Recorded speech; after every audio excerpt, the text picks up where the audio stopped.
Ready, yeah. Well, I want to welcome everyone to the 10th birthday of CEPR. Here's our good friends Dean Baker and Mark Weisbrot. I wrote a post about your 10th birthday that you had started in 1999 and how of all of the economists that I knew in Washington or anywhere that you guys had really consistently been there and had tremendous intellectual integrity and had never sort of been swept away by the neoliberal impulse that seemed to grip economists of our generation. So, you know, one, thank you for being here. Happy birthday. And two, can you tell us a little bit about how you guys started? You started out in college together, didn't you? Graduate school, actually. Yeah? Where? At the University of Michigan. That's where we studied economics. Yeah? Well, you're an economist, so that's a good thing. Well, back then, University of Michigan had somewhat of a heterodox program, so they had, it was a well-respected mainstream program. I don't think it is anymore, but we ruined that. But it did have some heterodox economists there, which is why we went there. Many other people did, and that actually the mainstream of the department wasn't very happy about that. And why would that be? Good question. They don't like to be challenged, and that's kind of long and short of it. And I don't think anyone goes there these days who doesn't fully intend to study pretty straight mainstream economics, because there's no one there to work with. Really? But anyhow, yeah, so that's where we first, actually we did a lot of work there on Central America, well, basically around Central America anti-intervention issues, because this was the height of the war against Nicaragua and El Salvador, and that was where we first started working together. And then I ended up in D.C. in '92, and Mark came here, like 4 years later? I think it was that, yeah. And just to jump ahead, we decided that we figured we'd start out on our own and see how we do with our own place and not have any bureaucracy over us. And how has it worked out? The bureaucracy's all under us, so what do we care? No, we've been able to do a lot. The whole point was that we felt there are a lot of things that are going on in DC, a lot of garbage, where we felt that we could put out useful work, and we just wanted to be able to move quickly, and that was basically the idea we had in setting the place up, that we could do papers, something's in the news, we could do papers quickly. We try to be careful, not to say we never made a mistake, but the main thing was to get stuff out quickly, and that's what CEPR allows us to do, and we get a lot of stuff out, and I think we've had a pretty good impact given our size. We're still, on our budget, a lot of the other places around town couldn't even find an office. Well, my experience in sort of activism and working, online activism, is not as extensive as some other people's, but it seems to be my experience that if you are small and nimble and you don't have layers of bureaucracy, you can be responsive and active and sort of get in there and hit the sweet spots, and don't have to sort of drag this hulking behemoth behind you. And do you consider like that to have been one of the reasons for your success? Because I consider you guys really successful. Well, I think so. I think we also picked issues that were very important, we thought strategically, and that a lot of other people would come to realize were strategically important, although they didn't necessarily see it at the time that we started to work on them. And I think that helped. We didn't go for things that other people were already working on and taking care of. Like when we started to work on Social Security, and Dean started before I did, but even CEPR 10 years ago, hardly anybody was paying attention to it. And we're lucky that some of the Democratic leadership finally, in 2005, when it was really under a threat of privatization, then everybody came around to our position, which was that there was really hardly anything wrong with the program that needed to be fixed. And when we first started to write about it, and Dean was writing about it, before I was, it was all about how you couldn't really say that there was no crisis. That was the official line of a lot of the Democratic leadership. Absolutely, the Democrats were complicit in that. Al Gore had his lockbox. And Al Gore did have his they lockbox. were using it. They were. We stole it from him.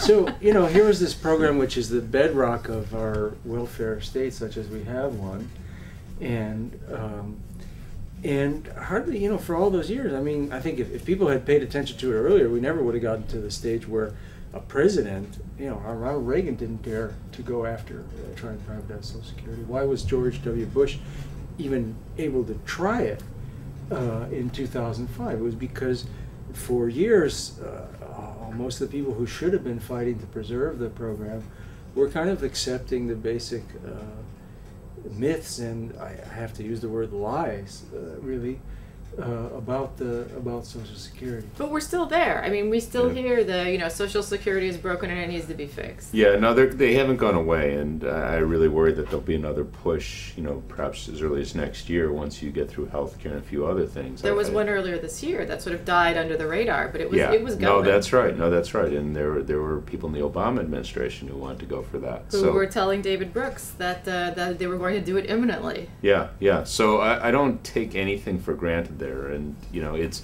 I mean, what's so getting back to the start on this with Social Security. I mean, why we were in a different position than just about everyone else was that you had these people. They do everything by their focus groups, and it's just unbelievable because the focus groups are always looking at nonpartisan, the median voter, people who don't have strong views.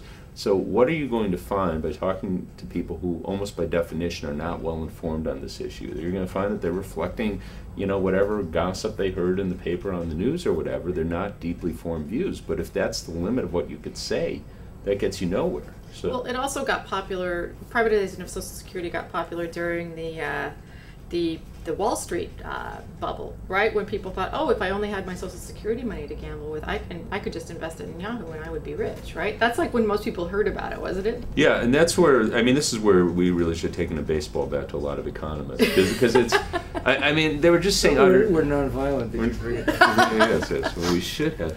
No, because it was utter nonsense. And this is actually when I first started looking at stock return numbers, because they were basically assuming that the stock bubble was just going to keep growing forever, and it was utterly absurd. They were making projections for stock returns that were totally inconsistent with what they were assuming about the economy. And it was easy to show this, but you got all these economists who just go out and say it. Not all of them were conservatives and supporters of privatization by any means, but they just wouldn't take the few minutes it would take to just do the simple arithmetic. I mean, we eventually made a joke out of this during the 05 effort, and we got Krugman to pick it up, where we had the no economist left behind test. Because it is just arithmetic. We just said if you think you get these stock returns, just write it down. You get stock returns from either dividends or capital gains, so just add the two numbers together. You're a smart economist, you should be able to do that.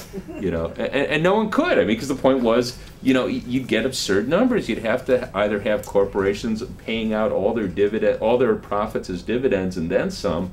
Alternatively, you'd have to have price-to-earnings ratios just keep rising, so they'd be 300 or 400 or 500 to 1, and no one wanted to put their name to that. So they had to admit, and some of the honest economists, I remember Andrew Samwick, who was economist in the Bush administration, he acknowledged that. So you did actually get some conservative economists who said, you're right, this doesn't add up. Welcome to the wonderful wit and warm humor of Dean Baker that makes him beloved by economists worldwide. But the blogosphere, definitely. So Suzanne wants to know if the CEPR that you see today is what you envisioned 10 years ago. That's a good question. I'm not sure what we envisioned. We envisioned maybe making it to the next year. Yeah. And being able to pay our staff. That's always a good thing. I know I aspired to that for a long time. But it is true. I think it's bigger than what we might have expected. It's about 10 times the budget that we started with. So I think it's somewhat bigger. I think we probably have had more influence than we thought we would have had. And I think we've had about the impact that we thought we could have, maybe. I don't know, what do you think?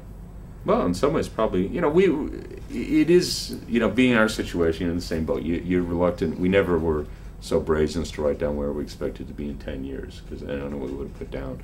Because, again, you're starting thinking, how we make the budget for the next year, and, if we're lucky to do that the year after. But we are doing what we expected to do. We're doing it at a much bigger scale than we were able to do back in 99, 2000 when we first got started. So I think we're, if we'd sat down and were able to try and think realistically but optimistically, I think we're pretty much where we could have hoped to be. We do have a pretty big footprint here now. We can cause people some pain that we wouldn't have been able to do in 99, 2000. So yes. So I'd say, it's an optimistic, if we were prepared to actually sit down and say optimistically what we think CEPR could have looked like 10 years ago, that's probably where we are. So tell me about some of your biggest battles that you fought over the 10 years. What are the things that you sort of look back and remember? Well, if I could take one international one, because we did mention Social Security, obviously. Yes, we did. And, you know, just one thing on that, I think that it also illustrates a problem that you have in general with the media. You know, in the case of Social Security, it's not the media is pro-privatization or against Social Security.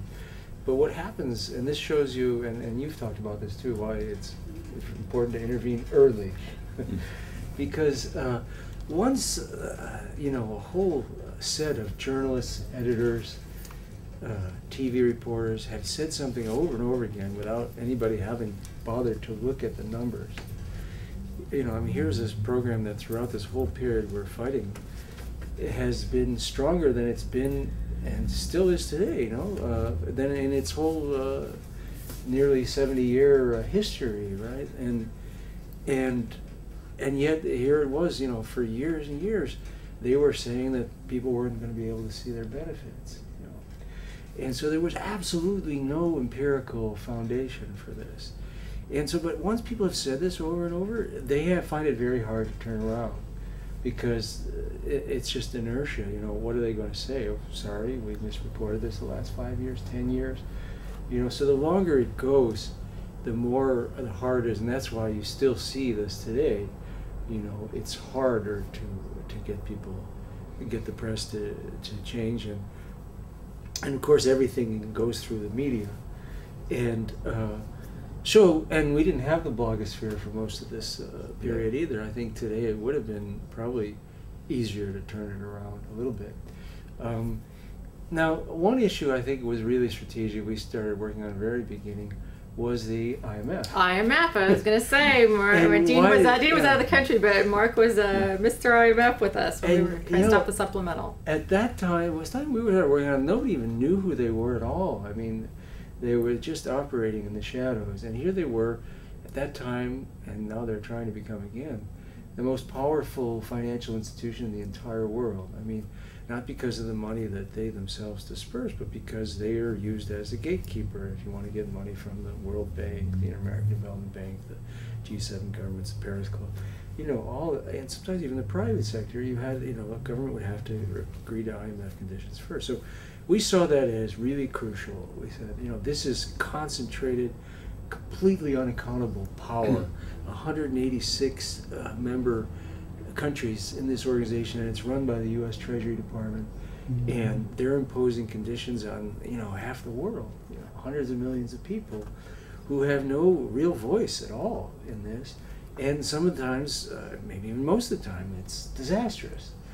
And so that's why we saw that as so important, and I think we were successful. You know, and here's a good example where I think, you know, our analysis was proven correct. You know, we said that given the unaccountability of the institution and the concentration of this power, the most important thing you could do is to try and weaken that, you know, and you can't, you know, you can try also to make the institution reform, and we're reformists, so we were in favor of that, but we didn't think that change was going to take place that way, and in fact, it didn't. What happened is the institution hardly changed at all. But what happened is during the last decade, it lost a huge amount of its power. And I think we definitely contributed to that, because for a lot of this time, we were the only ones, you know, writing about it and getting these ideas into the mainstream press and forcing the IMF even to respond. And they did, you know, they have done a couple of reforms, I have to say, in the last couple of years. And I do think part of that is a result of this pressure. It wasn't just from us. Obviously, there have been huge demonstrations and riots against the IMF, you know, in at least 70 countries, you know, for going back to the mid-70s or even earlier. But they never really hit here. And we were lucky also that there was a movement too at that time. First the WTO, right, in 1999, and then that spread to the demonstrations against the IMF in 2000. The first ones that came to the Capitol, and of course you had their failure in the Asian financial crisis in 1998, 99. And so as a result, we were able to actually, I think, have some influence on that debate. And as you well know, since you participated, we're still having this fight to limit the damage that they do in the world. I just throw in a couple things on that.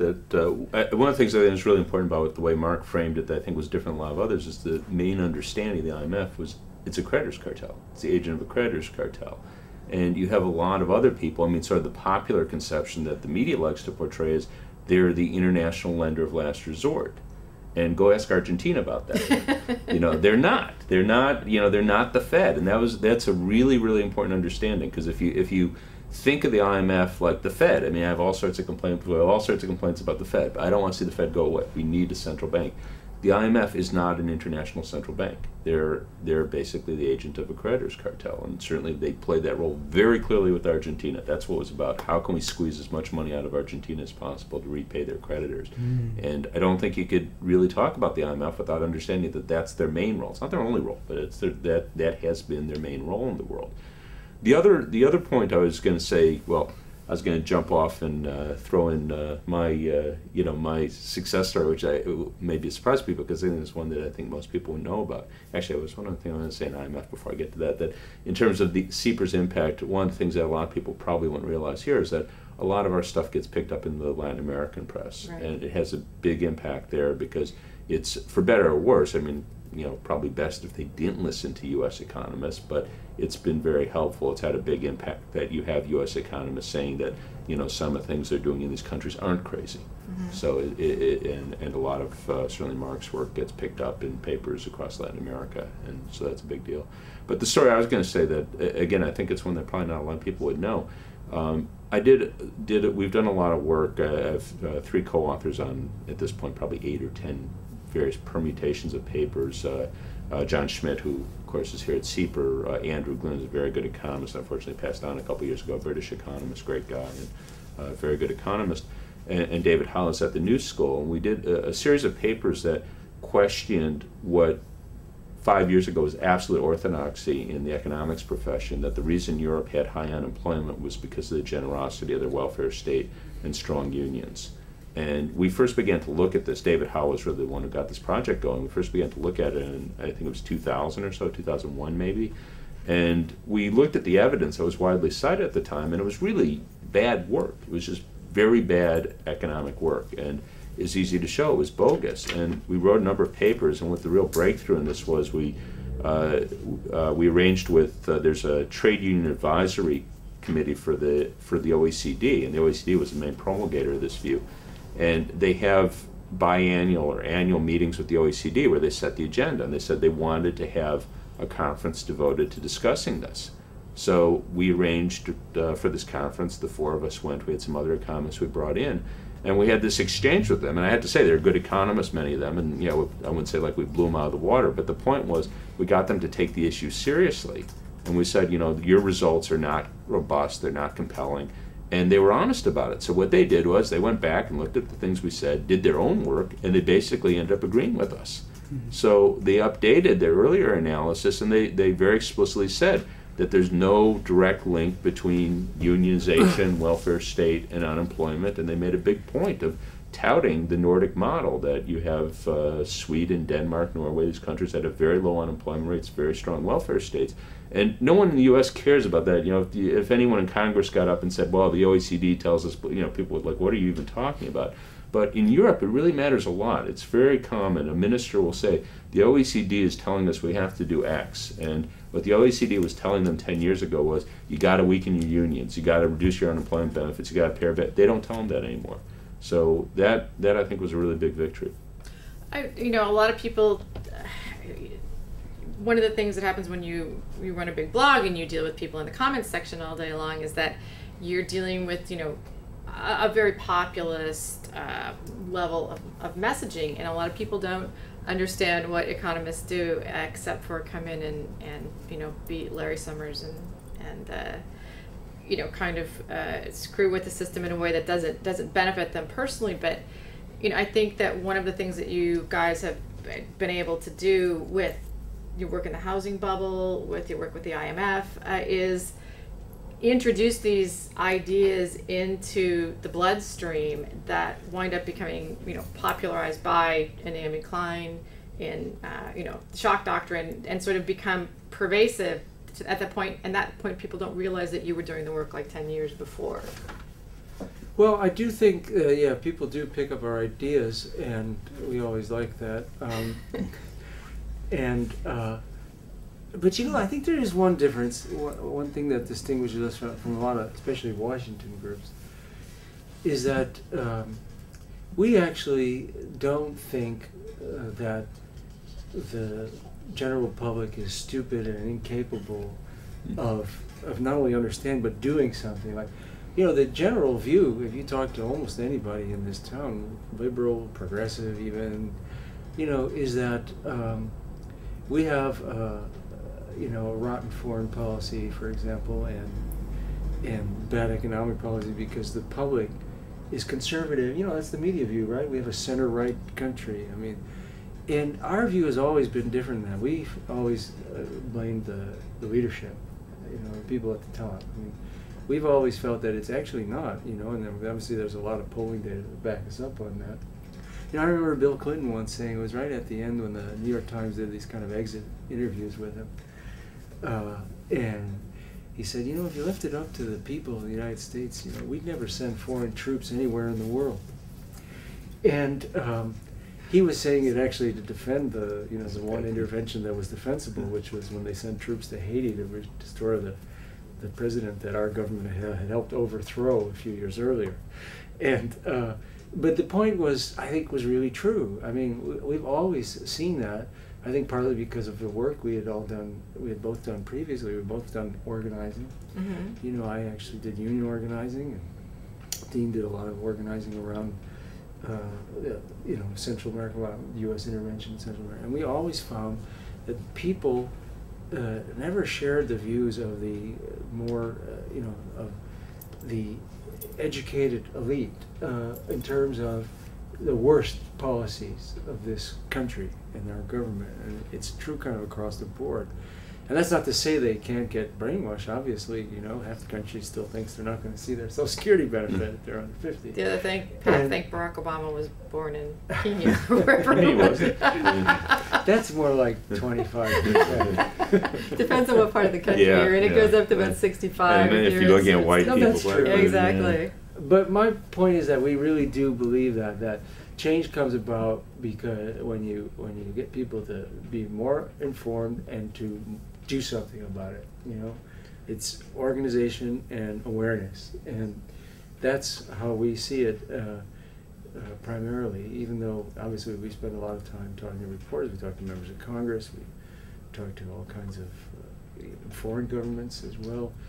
But we do, I think, believe that. I think that distinguishes us from a lot of other groups. There's also, in the same vein, I think a lot of what goes on, certainly in economics, is like deliberate obfuscation, because, you take the housing bubble. I find... I was going to mention, Dean predicted the housing bubble. It was called the housing bubble in 2002. Well, to my mind, it's a real simple story. You have house prices that are way out of line. We have, at this point, a 100-year-long history. House prices follow the rate of inflation. They suddenly begin to go through the roof in the mid-'90s, coinciding with the stock bubble, which should set off all sorts of alarm bells. Can't be explained by the fundamentals. You look at demand, income wasn't growing, population wasn't growing rapidly, nothing on supply. We're building houses at a real rapid rate. So, to my mind, it's a real simple story. Now, when you get, of course, it finally collapses. The economy's a wreck. And, okay, so what do we get? We get this Keystone Cops routine where they're running around talking about, the models of risk and blah, blah, blah. Well, a lot of those things are very complicated, but they're really aside the point. The basic point was extremely simple. But what you have is among the elites is they very much want to make it sound like, this is a really complex thing. You would have had to have been extraordinarily, insightful or brilliant. No, you just need a little common sense. You just need a basic common sense, and you would have seen this. So, but that's, rather than acknowledge, no, we really blew it. they talk about this now like this was just like this unforeseeable event. You know, there's this book, and I've been told that the guy actually doesn't believe this. I'm forgetting his name, but Black Swan. You know, you know, this is like this incredibly rare occurrence. This coincidence of epic proportions. Who could have predicted? Yes. Yeah, and it was absolutely as clear as day, and people should, you know, be absolutely furious at the policy makers who got us here, the economists who didn't warn us, you know, because they weren't doing their job. And, you know, here you're getting Ben Bernanke reappointed as Fed chair, and people are extolling what a great job he's done, and I'll give him credit. I mean, you know, we didn't have the Great Depression, so, you know, he did a good job, and, you know, picking up the pieces. A lot of things he did I don't like. An asteroid didn't hit, obviously. The asteroid didn't hit. But it's, I mean, the analogy I always say is just kind of like the captain of the Titanic. You know, he goes, look, I got half the people on lifeboats, you should give me another command. I mean, it's close to crazy, but that is how it's talked about. But most people won't say that, and I guess that is my ultimate question, is like, you know, I use the analogy, and perhaps it's not charitable, of the veal pen that these liberal economists, institutions, unions get into, where they sort of are captive to the establishment interest. And you guys have managed to escape that in, you know, good times and bad for progressives. You really have maintained your independence and your commitment to your principles above a membership in the club. And was that a conscious choice, or did nobody want you in the club? It's probably both. You know? Well, you know, there's that old saying, we're both from Chicago, where they say never sell out until you sure have a buyer. There you go. So I don't think we had too many buyers. No, really, there are no buyers. Yeah. I joke. I mean, you don't have to give us that much credit. There's tremendous peer pressure to not say things about Ben Bernanke in Washington, D.C. like that. Not to mention from potential funders. This is I want to give you guys credit, because it's a very, very difficult choice that you make to maintain this independent voice. It is not easy, I know. Well, thanks. We didn't really see it as a choice. Yeah. No, it's habit, you know. So. But you know, you are unique, you have to admit. And how did a generation of economists sort of become captive to this sort of this neoliberal vision of the world that just doesn't, as you say, doesn't work? Like the math doesn't work. Well, there's a, you know, it is you. I mean, a lot of it begins as a self-selection process. I mean, one of the things, I give the guy lots of credit for it. Martin Feldstein, you know, the intro, I think he no longer does this now, he's getting up in years, but, you know, for 20 or 30 years, he taught the intro econ class at Harvard. So if you're a smart you kid... You should say who he is, the former... Okay, Martin Feldstein was the chief economic advisor for Reagan. He's held any number of posts, a very conservative Republican, very prominent conservative Republican economist. So the point I was making about this was he taught the intro econ class. So if you're, you know, smart, ambitious kid at Harvard, wants to do this or that, you know, you think you should learn some economics, maybe you're going to be an economics major, you become an economist, you're going to see Martin Feldstein, and you're going to hear very conservative economics. So what's going to happen is if you're a progressive person, you go, I don't want anything to do with that. And you're going to run off and, you know, maybe you'll drop out of Harvard. I don't know what you'll do, but you're not going to stay there and become a grad student in economics. And that's just the most stark example, but the point is that's what economics had become. So if you were progressive, you almost certainly ran off somewhere else. And we actually, you know, years ago I used to say, you know, if I had progressive students, because I taught before I came here, and yeah, I'd say, well, you probably don't want to go into economics. And then after a while I realized, no, you do want to go into economics. And we do our best when we have people come here as an intern, you know, if they're, you know, they have to be good at math, because otherwise they'll beat you up. So, but if, you know, if you could deal with the math, I certainly encourage people to go into economics. But the self-selection process is a really big thing. So right from the onset, you know, most people who are progressive aren't going to go into economics. But then the other part is, let's say you are, you get beat up every step along the way. I remember when we were at Michigan, I had a professor that, you know, if you made some comment like, well, you're concerned about unemployment, poverty, well, you should be over in sociology. You know, and, you know, you could put up with that, but I mean, do you really want to? You know, so you know, most people, if they're progressive, they're going to end up somewhere else, you know, or eventually they go, okay, I'll do what you say, you know, I want you to be my dissertation advisor, and, you know, you're going to help me get a job, and you give up. So which economist think tanks on the right end of the political economic spectrum do you respect and follow? I appreciate some of the stuff that comes out of Cato. Yeah, I was going to say Cato too, because on the foreign policy, they were the first to oppose the Iraq War, and they generally take a anti-interventionist stance on foreign policy. So, you know, that's a principle. It's a kind of a libertarian principle on their part, and I have to respect them for that. Yeah, also on the economics, I remember Bill Niskanen, I think he's now like sort of semi-emeritus, but he'd been the chair or president. I'm not sure exactly what his title was there.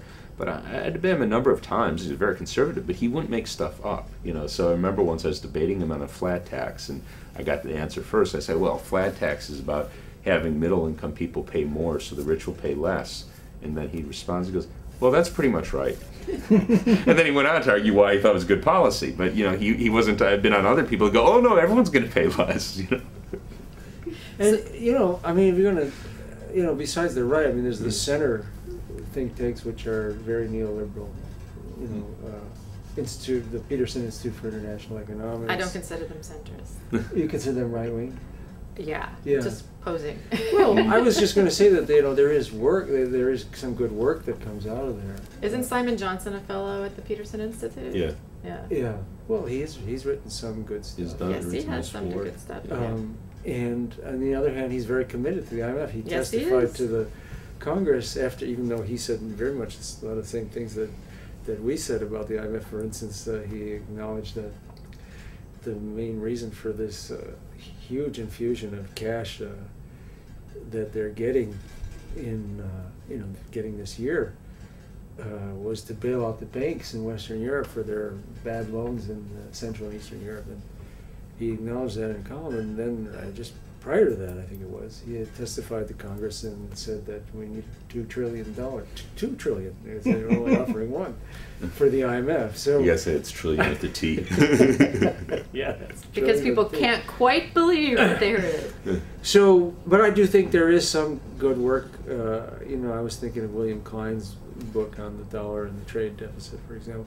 You get some good work out of there, but overwhelmingly, the problem is, and they're not all that conservative necessarily, but they're very committed, I think, you know, to these big institutions like the IMF and the World Bank, and then to various levels to the orthodoxy when it's wrong. So, who were your big influences in terms of how you approach policy questions? That's a good question. You can take that one first. Big influences. Well, I can't really. I'm pretty ad hoc. You know, you look for what's worked. You know, I'll tell you, one of the people I admire for having a good strategy is Newt Gingrich. I mean, you know, it's quite striking. I happened to hear him speak somewhere because I was speaking after him, and there was some event. This was back in, I think, like 2003, and you know, at that point, of course, the Republicans were in control of everything. And there was some scandal, or I really don't remember the specifics, but Gingrich gets up there and he goes, you know, the Democrats think this is going to help them. This isn't going to get them anywhere. He goes, you know, if you want to get somewhere, you have to think of where you want to be in 20 years. And then you have to think of, you know, where you have to be in 10 years to get there, and where you have to be in 5 years to do that. And then you have to think of what you're going to do tomorrow to, you know, get. And who on the Democratic side does that? I mean, all they're thinking about. Well, it didn't work out so well for Newt. But. Well, he did take over. Let me go back to 1992, 1990. Who thought that Republicans his 2-year plan was great. Yeah, no. Well, he worked for more than 2 years. He knocked Wright out. It was a very effective speaker. You know, was it '88? You know, he got him on this crazy book thing. I mean, Wright was corrupt, but nonetheless, that would have easily slid by. I mean, the Republicans had basically reconciled themselves to be a permanent minority party at that point, and Gingrich said he wasn't going to do that. Yeah. So he did. You know, I give him credit for his strategy. I mean, I hate the policy, obviously, but it was he really planned this out, and it was a remarkable accomplishment.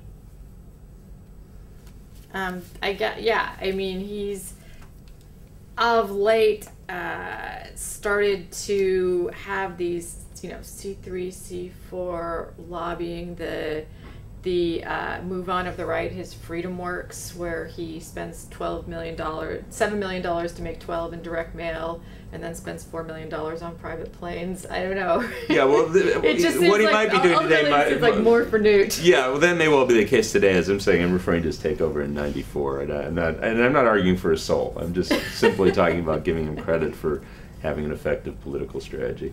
Well, one of the other things that we've sort of worked together on was the 1207 audit the Fed, which looks like it may actually happen now. I don't know, people may not know, but it's been Ron Paul, the libertarian dream, but sort of Ron Paul's dream to be able to audit the Federal Reserve. And he had put together some Republican co-sponsors for this bill, and it never got anywhere because there were not enough Republicans to make anything happen. So Alan Grayson picked it up and decided he wanted to do something with it, but every time he was showing it to people, they were going, there's a bunch of crazy Republicans, what am I going to do with this? So I contacted Dean and Mark and Jamie Galbraith and Bill Black and a bunch of other people and got them to sign on to sort of endorse this as saying this was a good thing from the progressive perspective, and now they're having hearings on it tomorrow, and it looks like it's actually going to happen.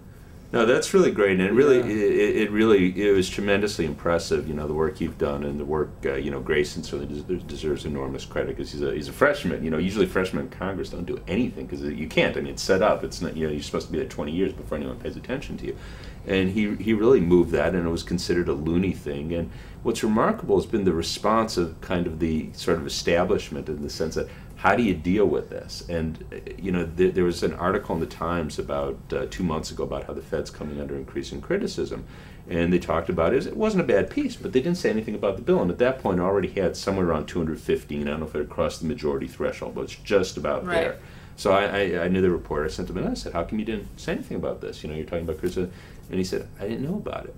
So he said, I'll look into it, So then 2 or 3 weeks later, he's got another piece talking about the Fed criticism, and he has a few paragraphs on the bill.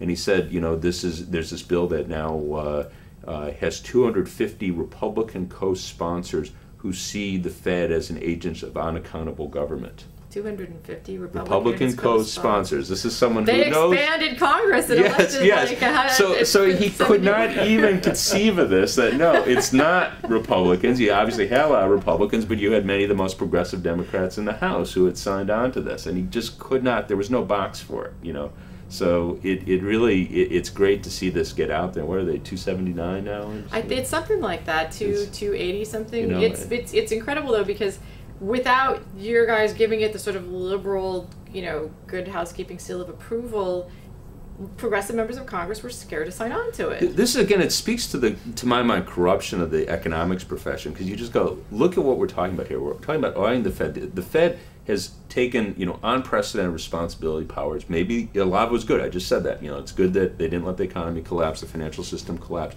But they've lent out trillions of dollars, and there's no record of this. I mean, that's trillion with a T. That's trillion with a T.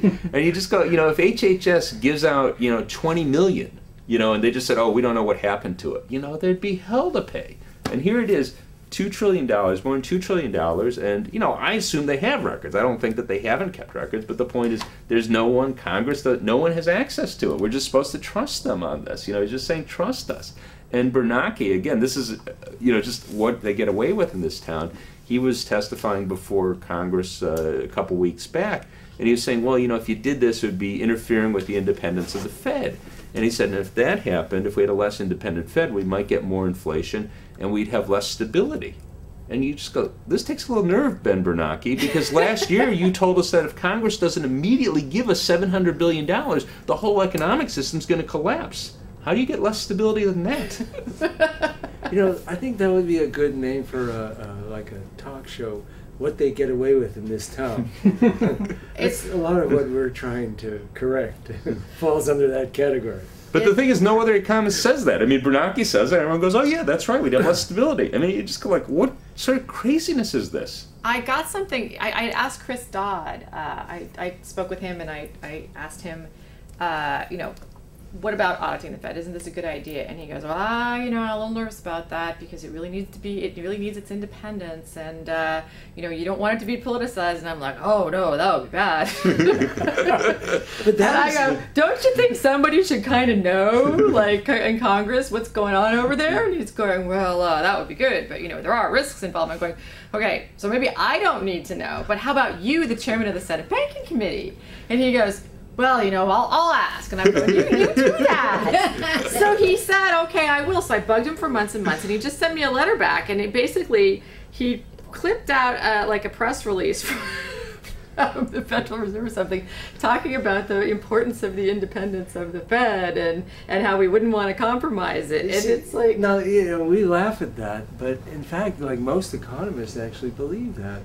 They think that it's extremely important that the Fed not be, you know, make some of the most important decisions in the economy, basically, you know, monetary policy, interest rate policy, and without being accountable to the electorate at all. Just to Jamie Dimon. Yeah, no, that's exactly right. That's the other part of the independence. They're not independent of the financial sector. Yeah. I mean, it's even by design. I mean, the financial sector, you know, they actually appoint members. They appoint the regional, the 12 district bank presidents are appointed through a process that are basically controlled by the banks. So they're not independent of the financial sector. They're just independent of any democratic accountability. And this is something that the media completely doesn't understand, and it's a worldwide problem. I mean, every central bank, most central banks in the world, I shouldn't say every central, there's some that aren't, but you know, the vast majority of central banks are, in this sense, accountable to a financial sector that, by its very nature, is not going to have the interests of the whole economy at heart, right? I mean, all you have to do is pick up the business section of the paper. You see that when unemployment goes up, the bond market rallies. Okay, they don't have an interest in, you know, in full employment, in wages rising. They have an interest in keeping inflation low, even if that means, you know, unnecessary recessions and everything else. So this is a conflict all over the world. I mean, you know, in Latin America, for example, you see this in every country, and you know, because they've elected over a dozen left governments in the last decade, you now see some changes in that. But in the discussion in the media, you know, you don't really see any change. You don't even see a debate. Well, is there something? Should a central bank have to? I mean, in our law, they're supposed to look out for full employment, right? But that's not even discussed. It's always about inflation. It's always about keeping down inflation. Nobody's looking at the other side of the equation. To the average person, you know, we would rather have an extra half point of inflation and have a million more jobs if that's the trade-off. That's not the trade-off for the financial sector. They look at it the other way. They would rather have a million less jobs and a lower half point of inflation, even if inflation is only, say, you know, 4%. Or 2%. In some cases, 2%. Remember, this wasn't that long ago. They wouldn't do it now, but it was when we were getting started. They had that meeting out in Jackson Hole, the annual central bankers meeting, and one of them said out loud in front of everybody, and there wasn't any opposition either, you know, that we would push the inflation rate down to zero if it wasn't for the fact that politically the cost of that would not be acceptable. No, it is striking there, because actually, I mean, it's something very few people are aware of this, but you know, the law that ostensibly the Fed operates under says they're supposed to target price stability, and that can be interpreted in different ways. And it says full employment, that it specifies as 4% unemployment. That's actually written into the law. And I once had a conversation with someone who at the time was a member of the Board of Governors, and we were talking about policy, and they were talking, you know, he was saying they were going to raise interest rates. This is back in '94 when they were actually were raising interest rates, or about to, and they did raise interest rates over that period to slow the economy, raise the unemployment rate. And I said, well, that's not consistent with, you know, 4% unemployment, because at that time the unemployment rate was, you know, over 6, and if you raised rates, it wasn't going to get down to 4. And he said, well, you know, no one takes that seriously. So it was just, you know, here you actually have it in the law, and it openly says, you know, we don't take that seriously, which, again, maybe it's a stupid law, so then isn't there a responsibility to go to Congress and go, oh, this is a stupid law, you should change it? But no one does that. Well, yeah, I found my Chris Dodd letter. I like this. I wanted to get your response. Nobody's seen this before. It's first. After our conversation, I followed up with the Federal Reserve on the question of sharing the names of banks who are receiving funds. They expressed great concern that making these banks public might discourage companies who need funds from participating in the program, and shared the following with us. So he asked the Fed if this was a good idea, and they told him no. And so this is their reasoning. The Federal Reserve does not release specific information regarding the borrowings of individual institutions from our lending facilities. This approach is completely consistent with the long-standing practice of central banks and is well-founded in terms of its rationale. The efficacy of central bank lending is stabilizing financial market conditions. Stabilizing financial market conditions is critically dependent on the willingness of financial institutions and others to borrow from the central bank during periods of financial strain. If financial institutions are not willing to borrow from the central bank, the necessary liquidity will not flow into the market, and the absence of adequate liquidity can lead to a cumulative contraction in financial markets and a collapse of financial institutions with severe adverse consequences for the economy. So, in short, he says that the central bank needs to be able to add liquidity to the market so that small businesses can meet payroll and people can get loans and family can send their kid to college. So we can't know who these banks are because otherwise Western civilization will fall. Exactly. You know, again, he takes something that there could be a grain of truth to this in the sense that if, you know, imagine that Citigroup were suddenly under a lot of stress and they had to run to the Fed and, you know, on an emergency basis borrow $5 billion, $10 billion, whatever it might be. If the Fed were to disclose that, then that could lead to more panic and they'd have to, you know, fair enough, that's at least a plausible argument.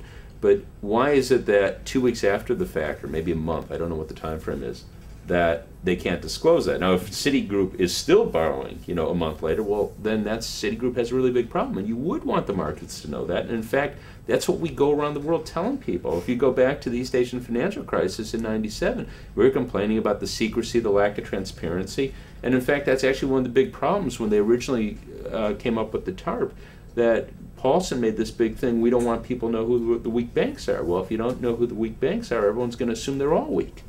So it's really quite against what he would say, we shouldn't put words in Bernanke's mouth, what most economists would say under other circumstances. And you know, this idea of the central bank being independent again too, it's more, it is really an extreme form of an elitist argument. It's basically saying, I mean, imagine, you could make the same argument for tax and budget policy, right? That a lot of people do, actually. Yeah. But you have to remember, this isn't like, you know, this isn't like saying that the Supreme Court should be independent because it's supposed to interpret the laws and you need a judicial branch, and there's a whole argument about, you know, checks and balances. This is an actual argument saying if you just strip away the jargon, all they're really saying is that the people are too stupid to know what's good for them. Therefore, the most important economic policy should be decided by this independent institution that is owned and run by the financial sector, essentially.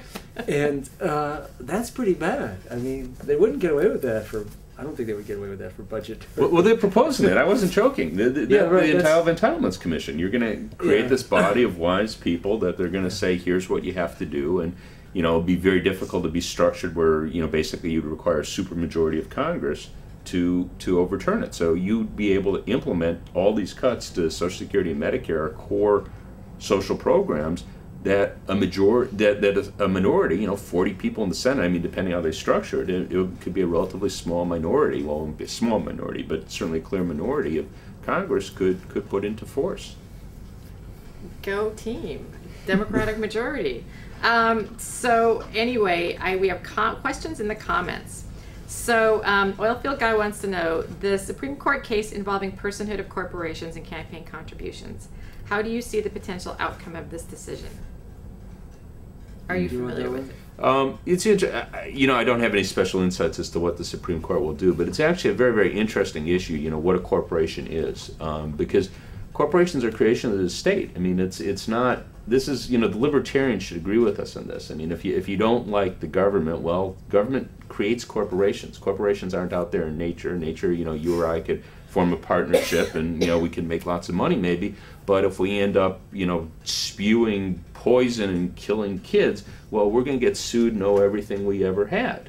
Well, instead, the state lets us create, you know, Jane and Dean's corporation, and they sue Jane and Dean's corporation, that goes bankrupt, we walk off rich. Well, that's a creation of the state. That's not, you know, nature. And in terms of, you know, corporate free speech, well, that's up to the government to decide. It's not, you know, you or I could say whatever we want, and that's, you know, that's the Constitution, that's the First Amendment, that's free speech. If we say, you know, Exxon, because it's a corporation, they don't have the right to, you know, go out and campaign for McCain or whoever they want, well, that's not limiting free speech. Anyone who wants to could do whatever they want to promote John McCain. It's just that anyone who gets this special privilege from the government, the corporation, they don't have that right. So the corporation doesn't, that is, I should say. So, I mean, that's, I'm not a lawyer, I'm not on the Supreme Court, but, to my mind, there really isn't a constitutional issue in terms of restricting the speech of corporations. Mark, there's a beginner in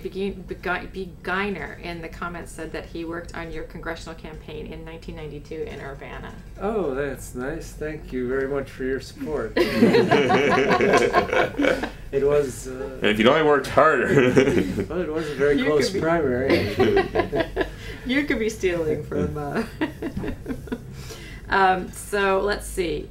The Wall Street, Masaccio says, the Wall Street Journal is just one of the papers writing about the shadow foreclosure problem. Let's see.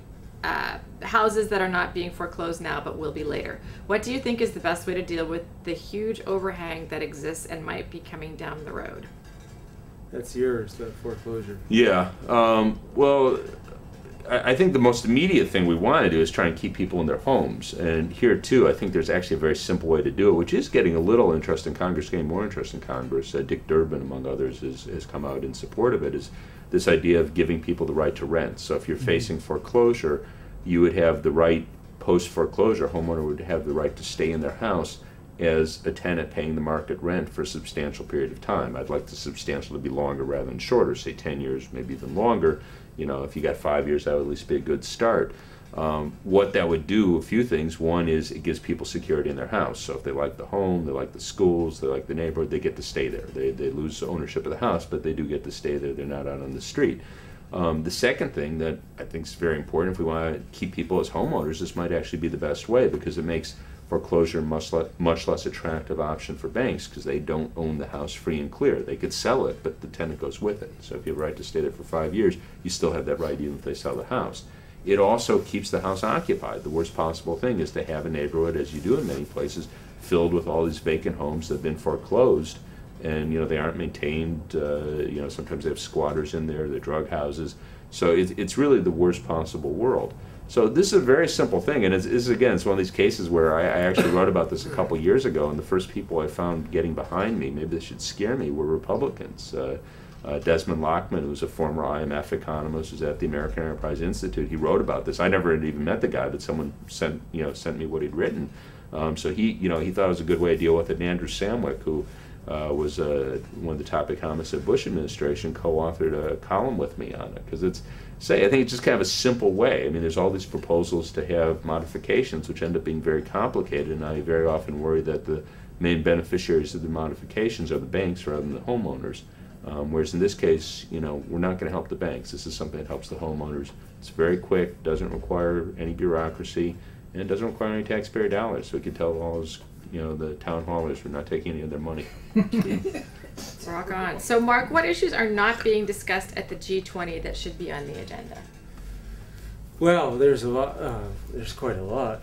Where do if we you were start? running the G20. Yeah, where do we start? I mean, the poor countries have definitely gotten the shaft. The IMF's getting hundreds of billions of dollars, and very, very little. I mean, there's a part that has gone to poor countries. That's when you said the IMF is not the Fed. This year it did take a step towards being a little bit more like a Fed, in the sense they did create $283 billion of what are called special drawing rights, which turns into real money for all the governments in the world. Now, unfortunately, the money you get is proportional to your quota at the IMF, so it's not so much for the poor countries, but it's still significant. But the main thing they really have screwed the poor countries is they're offering almost nothing of debt cancellation. Right. So you have a lot of countries in Africa, a lot of the poor countries have been hit very hard by the world recession. They were very dependent on exports for their growth over the last decade. And they still have sizable debt burdens, some of them spending more on healthcare and more on debt service than they are in healthcare and education, for example. Very poor countries with AIDS crises. And you don't see. I mean, imagine the amount of resources we're talking about. You're trying to get $1 trillion it's trillion with a T for the IMF, and we can't even get. When we were fighting in Congress, remember? We were. We were trying to get a lousy $4 billion out of that That's you know, not even 0.5%. It was a good fight, though. For the poor country debt relief, and they wouldn't even give us that. Yeah. And so I think that's one thing that's really not on their agenda. I mean, the G20, you know, people are expecting way too much from it. You know, it's not. It's not even like the G7 in the 1980s, where you know you had 1985 a coordinated policy to bring down the value of the dollar with respect to other currencies. I mean, you don't even have that level of coordination. So people who think these problems are going to be solved internationally, primarily internationally, I think that's another fundamental mistake that we don't make. You know, and it's not that hard to figure this out. I mean, if you think about it. You know, the G20 is, first of all, it is really still the G7 with some other countries sitting in, you know. Secondly, you know, and the real institutions of power are like the IMF, which is run mainly by Treasury, the World Bank, which is also run mainly by Treasury, and the WTO, which is, you know, because it was created 50 years later, the developing countries do have a voice, but they have a veto power, but still it's still concentrated in the rich countries, and the rules of the WTO are set up overwhelmingly for the rich countries and their corporations. You know, there's no doubt about that. And, you know, we could talk about that for hours. But the point is, these are the global institutions we have that have power and that actually exist. The G20, what does that leave the G20? That leaves it a place where talk really takes place. And even, you know, the kind of things that the G7 did in the 80s, you would need China. You need them to treat China as an equal power. If you're that's the second largest economy in the world. If you're going to do something about the global imbalances, that's what they're talking about right now. Even the IMF says we have to do something about these global imbalances. Well, okay, fine. But that means the dollar is overvalued. So you're going to bring down the dollar? Okay, but U.S. Treasury says, you know, we have a strong dollar policy, right? So what's that, you know? And they're always worried that China's going to dump off its dollars and send the dollar down.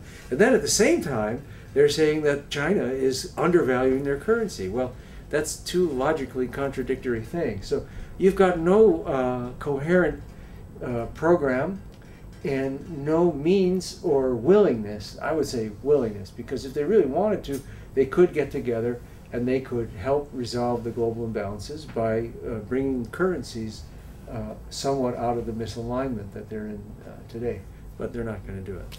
Okay, so speaking of China, person 1597 says, okay, when does China's debt bubble invert? According to the Financial Times, non-performing loans are rising sharply while some bank reserves are several points below guidance, 10%. This is the formula for insolvency. My guess is that they have less than a year before debt service fails to keep up. There is no Republican, the economy is strong mythology on this unfolding scenario. Maybe it is because Republicans only have rear-view mirrors. So a synchronized global deflationary episode may yet get underway as China mines their great financial reserves for sufficiency. As the largest foreign holder of U.S. debt, they might have an influence on the availability of credit here at home. They want our technology, however, so we'll have to sell them a lot of innovation as things unfold. Let's get innovating. Well, I won't claim an expertise in China's economy, but they seem to be doing very well. And I will just say that there was an expert on China's economy who, ever since, was it 96 or 97 at the Peterson Institute, who was predicting that they were going to have a financial collapse. And they still haven't had that yet. That was Nicholas Lardy? Nicholas Lardy, exactly. Yeah, he was at Brookings before when he started this. Okay, theory. And then he went to the Peterson Institute. So I'm a little hard-pressed. I mean, just the basic story is the country has enormous trade surplus, enormous reserves. So, again, I don't know the specifics. They may have a ton of non-performing loans, but the question I'd ask is, so what? Why couldn't they just, print up, $20 trillion worth of yuan? I mean, they could do that and paper it over. I don't know what would prevent them. Yeah, they also control the state controls 60% of the banking system too, so they don't have that problem that we had, in trying to resolve the problems of the banking system by just, throwing taxpayer dollars at them. And so, yeah, I mean, their focus is on the real economy and the growth of the real economy, and had the fastest growth in the history of the world for, nearly 30 years now. And I really doubt that it's going to come down because some of their banks have non-performing loans. So Eureka Springs says, I would like to know if there are any solid numbers available for use in demonstrating how we can bring our troops home, apply stimulus, and employ a whole bunch of people in an endeavor to turn our economy energy green. You can take that one. Well, we certainly could bring our troops home. I mean, you know, we're spending, the wars costing, the two wars of Afghanistan and Iraq, somewhere around, I think around $160 billion a year now. It's a good chunk of change. We're not really constrained, though, at the moment in terms of what we could spend. I mean, the important thing people have to understand, and this is hard because there's so much in the media going the other way, we really do want to spend money right now.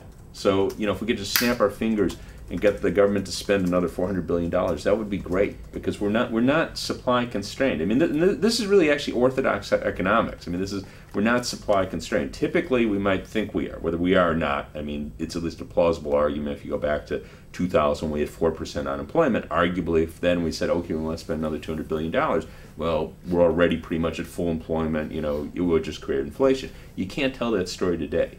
So as much as I might think it'd be a good idea for us to get out of Afghanistan and Iraq, that's not what's limiting our ability to spend more money on a green economy. So we should be spending more money on a green economy whether or not we got out of Iraq and Afghanistan, which we should do. All right, so Dean, you write that we should have a financial transactions tax, but you also say raising taxes is not wise in a recession. Which one is it?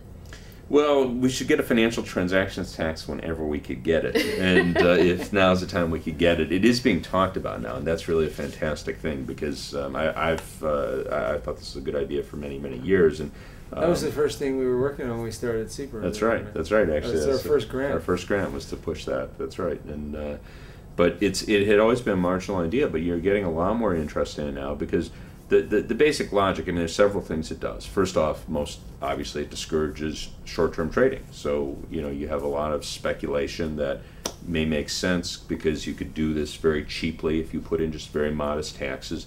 Speculation, buying something at 1 o'clock, selling it at 2 o'clock may not seem like such a good idea. Whereas for someone who's looking to hold stock, or, you know, someone gets a future to protect their corn crop or whatever it might be, a very small tax of, you know, in case of a future, maybe 1 or 0.02%, that really won't make a difference. So one is it stops speculation, or reduces speculation, I should say. Secondly, you just get enormous waste in the financial sector. Our financial sector has just been exploding relative to the size of the economy, so that if you just take sort of the narrowly defined financial sector, the securities, the commodities, that very narrowly defined sector, that's quadrupled as a share of GDP over the last 3 decades. So it'd be like, I always say, it'd be like if for the trucking industry, we currently employ like around 1 million people in trucking. Imagine we employ 4 million. I mean, I don't know in the right mind. I go, why do you have such an inefficient trucking industry? That's where we are with finance, you know, but no one says that. They should say that, but they don't. So if we had a tax like that, we would have, you know, a more efficient financial sector. We'd get rid of a lot of the waste. And the third thing is you can raise a ton of money. So I did a paper with my friend Robert Poland at UMass about a decade ago, and we calculated then that you could raise about $100 billion a year. I'm sure it's at least 150 if we took the current trading numbers. So that's real money. Now, in terms of the downturn, you know, yeah, if you taxed it, it does pull some money out of the economy. But again, a big plus of this is that most of that is from higher end people. So you're actually taking it from, you know, the Bill Gateses of the world, who it's not going to affect their spending much anyhow. So, you know, even though it'd be better to have the tax take effect after, you know, we're out of the downturn, you know, in 3 or 4 years, if we could get it today, I'd be very happy, and we could find some other, you know, we could spend some money elsewhere to offset whatever drag it might be on the economy. So, Mark, given that CEPR is one of the only think tanks that looks at Latin American economic growth, can you share with us how the economic crisis is affecting Latin America? Yeah, well, it's hitting them some. It hit them later than it did, say, the United States. The countries that are hit the hardest are the ones that are most closely tied to the United States. Like Mexico, for example, projected to shrink 7% this year.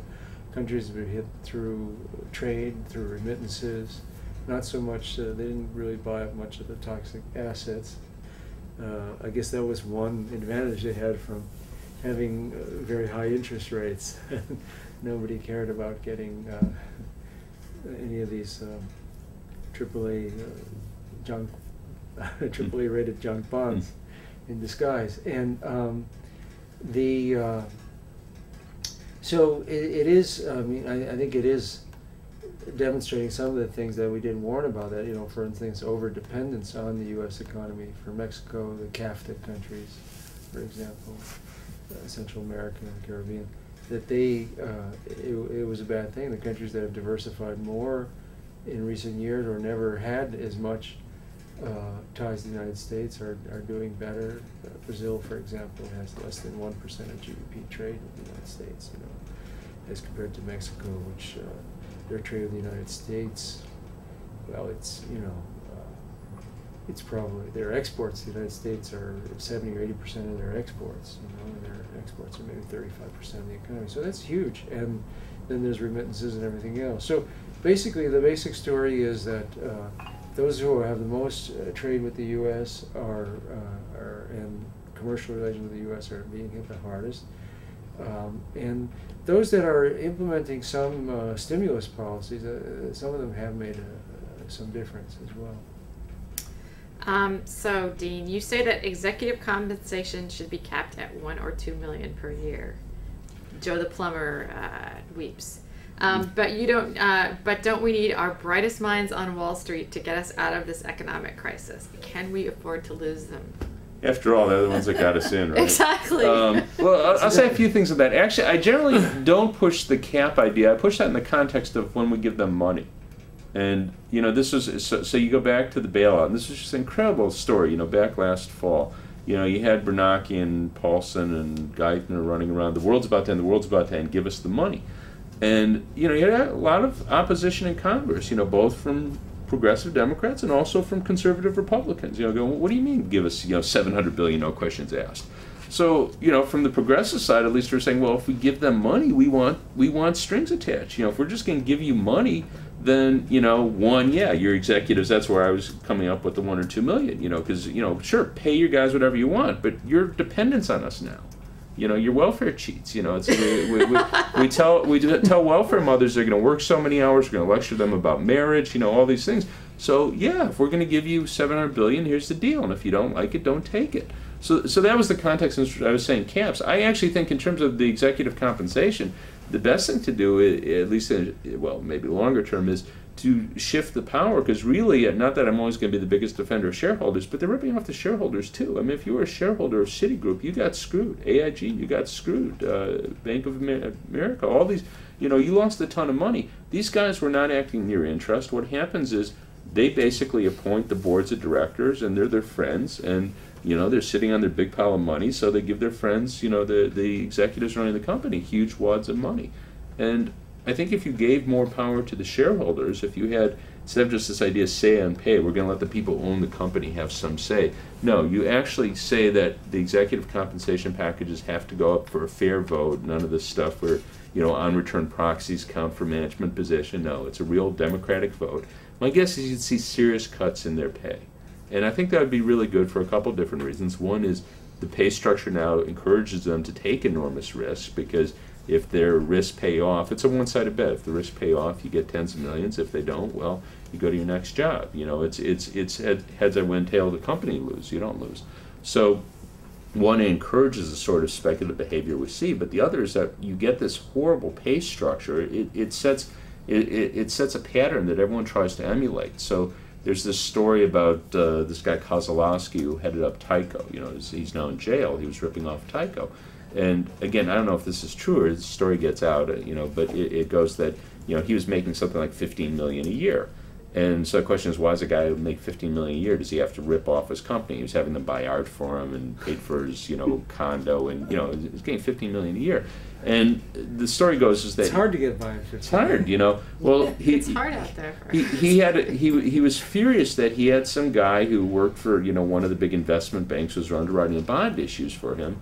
And the guy was getting like $30 million a year. So this guy's going, you know, I worked my way up. I'm running one of the biggest companies in the country. And here's this punk, you know, he's 30 or something, and he's getting twice what I get. So he felt, you know, he's justified in ripping off the company, even though he's getting $15 million a year. And that spreads throughout the economy. And it even gets, you know, you have university presidents. You know, at Harvard, you have to get $1 million, $1.1 million, $1.2 million. But even smaller places, I was amazed, you know, they talked about how some of them were foregoing their pay increases. Well, you have people at not terribly big or prestigious schools. They're getting $700,000 or $800,000 a year. Jake DeSantis. Yeah. You know, you have people running nonprofits here in D.C. that could be getting $600,000 or $700,000 a year. You know, instead of going, you know, nonprofits are supposed to be getting food for poor people, and instead the president has to get $700,000 a year, because if they're in the private sector, they get 5 times as much. You know, so it sets a horrible pattern, and we really have to clamp down on it. Again, I think if you actually gave power to the shareholders, that would go a real long way to do it. And what would that look like, giving real power to the shareholders? Well, again, the ability to confirm. Yeah, you send out a pay package, a well-specified pay package that has to be approved in a real democratic vote. You know, none of this game playing, and it's everything's in there. You know, so it's not one of these things. Oh, we forgot to mention this or that. If it's not in there, you don't get it. So, Mark, what is the extent of human rights abuse in Honduras so far this week? And what does this mean in terms of, 1, the resolution of the crisis, and 2, the tacit support that the U.S. has been giving to the coup leader? Yes, well, that's another issue that, you know, I think that's also another distinguishing feature of CEPR, that we don't have this kind of separation where, you know, you can be progressive on policy in the U.S. and then, you know, kind of a Nazi on foreign policy, which, you know, you do see. The neocon sort of. Yeah, I mean, you have people. The New Republic ideal. The Republic would be an example of that, where, you know, just the idea that the United States should run the world. When it gets in our way, crush them. Whatever, yeah. And yeah, so we've always had a different view of that, and you know, Honduras is a very good example, because, you know, if you talk to people, almost anybody you talk to, they think that President Obama is doing whatever he can to restore the democratically elected president who was overthrown in this coup on June 28th. But if you actually look at the details, that's just not true at all. In fact, they're not willing to do anything that would undermine the dictatorship. In fact, they have not said one single word about the massive human rights abuses. Now, you've had thousands of people arrested, people are beaten by the police, you know, hundreds, more than hundreds actually. Just in the last 2 days, they broke up the crowd. This was a very peaceful crowd. Imagine, this was a crowd that gathered in front of the Brazilian embassy to welcome their president, their elected president. So it wasn't like there was a threat to the embassy, you know. And there was the police, and now they confirmed report at least one person was killed. And they beat people, they arrested them, they threw them in a big stadium. And Hillary Clinton, she said she basically endorsed the curfew that they installed in order to have the right to beat and arrest these people. That was her position. The Obama administration has not said a word. And you have Human Rights Watch, Amnesty International, the Organization of American States, Inter-American Human Rights Commission, the Europeans, the Hondurans, Latin American human rights. Everybody has, all these human rights organizations, they've documented, since, you know, almost 90 days already, all these abuses. And this is the strategy of this dictatorship, right? They're not just, it's not just some cops get out of control or something. They have an actual strategy. They control most of the media. They don't want any images that could go against what they want. That's why they didn't want this crowd standing there, you know, thousands of people greeting the elected president. And so they have a strategy, and the Obama administration has refused to undermine that strategy. You know, they have, you know, in fact, they were just working 2 days ago within the OAS to stop the OAS, because OAS operates kind of by consensus, you know. Mm-hmm. And they were working to stop them from saying that, once again, that Zelaya should be immediately and unconditionally restored. You know, they don't want that. They want, you know, they wanted a different resolution, and so they were able to weaken that as well. And this is the kind of things they're doing. And of course, they could get rid of this government in a week if they wanted to. They have hundreds of millions, probably billions, in assets in the United States, their reserves. And the United States could seize those reserves, they could freeze them. Bush's father, President Bush, the first, did that when the Haitian government was overthrown. and they were, by all evidence, involved in it. When RSD was overthrown, the Bush's father actually froze some of the assets and gave it to RSD, the government in exile, and which he used to lobby Congress and got back. You know, he ended up getting back, and that's how bad I think this administration is on Honduras. I hate to say it. You know, I mean, you don't see me. I'm not trashing Obama in general, because I think that you know, he basically is doing what he said he would do in the election, in his campaign. For the most part, he didn't promise very much. But on this issue, I think that we obviously have a right. We always have a right to expect more. But I think it's very important that people know this and build more pressure on them to do something, because there's only so much Latin America can do. They're doing what they can, and they're fighting with, here's the U.S. blocking progress in the OAS. Now the Brazilians are going to go to the Security Council because Zelaya is in their embassy, and here's the Hondurans threatening them, cutting off food, water, electricity. Don't hear anything from the U.S. about that either. I mean, this is a serious violation, right? An embassy is like sovereign territory. It's like, North Korea wouldn't cut off food and electricity to somebody's embassy, okay? This is respected everywhere for the most part, except for when the Iranians, took over the U.S. embassy in 1979. But I mean, so this is these are serious violations as well. And where is the United States? They are just, everything we can see tells us they're waiting. They're hoping that this can just blow over. Keep it out of the press. Zelaya's been here 6 times. Obama has not met with him once. Why? Because he doesn't want to send the wrong signal, the signal that he really wants this dictatorship gone, I should point out this is a case where, again, CEPR's really made a huge difference, because, Marx exposed a lot of this stuff. So, for example, originally our tough measures was we took away the tourist visas of the the leaders of the coup. They're diplomatic. They're diplomatic visas. I'm sorry. We didn't take away the tourist visas. Mark pointed this out. I mean, what message is that sending them? I mean, and they act like, oh, we didn't think to do that. And of course, they did subsequently. When Mark called attention to it, they did take away their tourist visa. But so they do what seems to be, to the press. They go, oh, we don't like the coup. We took away their diplomatic visas. And, it took Mark to point out, no, that was a joke, and they understand it's a joke, because if you really were upset, you'd say, no, we're serious. You cannot come into the United States. And eventually they had to do that because Mark pointed it out. But, their original action was a very clear message to the coup leaders that, no, we're going to go through the motions, but, you're just fine.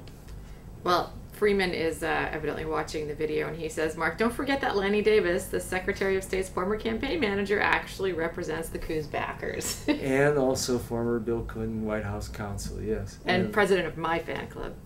That's a joke. Yeah, that's one of the problems. I mean, that's one of the problems. One of the reasons why this administration, I think, hasn't done what it can. They've got the two actually biggest advisors to the coup government, Lanny Davis and Bennett Ratcliffe. They're another powerful Washington insider, Democratic insider. And in fact, there was one New York Times article where they reported that on the negotiations between the coup government and the elected government, which were mediated by Oscar Arias of Costa Rica, they said that the Honduran, the coup government didn't make a move without talking to the American. The American was Ratcliffe, actually. And Lanny Davis has become more notorious for this because he's more well known. That beautiful race-baiting op-ed he wrote for the Wall Street Journal on the Reverend Wright issue during the Obama campaign. He's kind of, more known in the blogosphere. But well, actually, he's known as Joe Lieberman's best friend, who got all upset because of the incivility of the blogosphere in 2006. How we use 4-letter words on sometimes not. So yeah, I mean, there's a corruption issue there too, but there's also, I think, even without that, I mean, they've been doing the PR and they've really done the best job they can possibly do. I think they've been very skilled, actually. They had op-eds in the LA Times, the New York Times, the Washington Post, Of course, so did we, except for the Post, which won't run dissenting opinions. But they had Fox on 15th is its official name around here. Fox on 15? Yeah. I haven't heard that one before. That's good. Yeah. But yeah, they're living up to it. You know, as long as you mention that, I mean, they had an op-ed from the head of the coup government, the guy who took power with the military. The military took the elected president and flew him out of the country, and now Roberto Micheletti is the de facto president, or the dictator, I would say. So they published an op-ed from him, which is fine. I'm all for getting the other side. And at the end it said, the writer is the president of Honduras. The Washington Post did that. I mean, he's the president of Honduras. Is that so? Like, the entire UN General Assembly does not think he's the president of Honduras. They think that he should step down immediately. But the Washington Post decides that he's the president of Honduras. So that's... They decide. Okay. Yeah, that's what we're doing. Well, I'm sure he put that in there, but again, I mean, you send them if we got them to print it out, I could call myself the Queen of Iberia, I don't think that. and they might not read it. I'm one decided would that think. next op-ed I send in, I'm going to call myself the editorial page editor of the Washington Post. I want to be Tondalea. So, Dean, what would be the single most effective thing the Obama administration could do to bring about real reform of the financial sector? Nationalize the banks. No, single most effective thing, probably breaking up the banks. You know, getting them down to size, because what we've really done at this point is outrageous. I don't think that many people appreciate what's taken place, because we had the crisis that, you know, we couldn't let, you know, Lehman go under. That was bad news. You know, there's panic.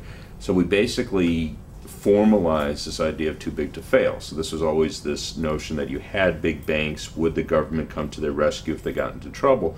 Well, now it's basically official. I mean, no serious person thinks that they'd let Citi go under or Goldman go under. So you formalize that, but yet you've put in no new regulation on that. Now they say they're going to, and you know, I'm sure there'll be something, but I'm willing to bet it's not going to be very serious. So what you end up with at the end of the day is that these banks that are basically kind of wards of the state, that are going out taking bets with, you know, knowing that if they go bad, the government comes to their rescue, which means that they have this huge competitive advantage over everyone else.